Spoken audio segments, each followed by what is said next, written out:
In this video, I will rank all the most popular substrates for leopard geckos from worst to best, as well as giving pros and cons for each option. Note that different people have different opinions, so you might not fully agree with my choices. In 6th place comes sand and calcium sand. Sand looks great in a vivarium and is very easy to clean. It also is relatively cheap and encourages digging behavior. However, your gecko can easily become impacted by swallowing sand, which can be deadly. I know that many people have leopard geckos that are fine living on sand, but the risk is just too high. Just because their leopard gecko is fine on sand, it doesn't mean that your one will be the same.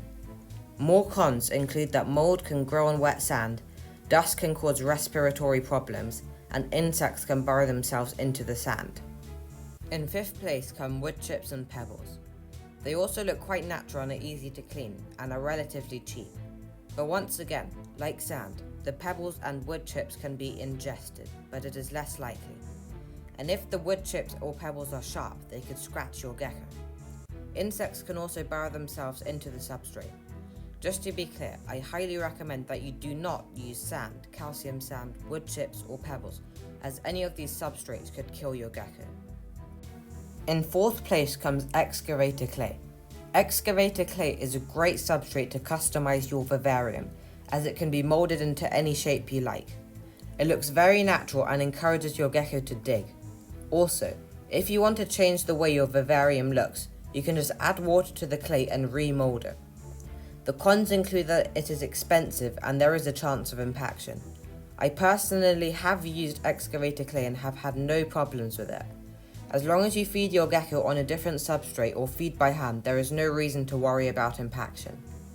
Another negative is that you need to use another substrate as well, especially if you have a heat mat.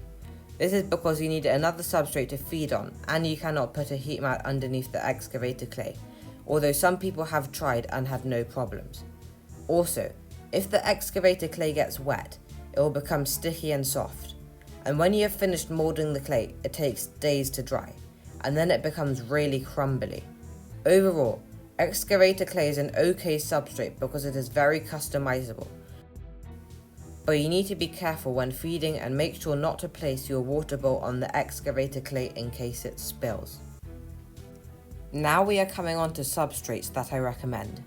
In 3rd place comes EcoEarth, which is a substrate made of coconut fiber.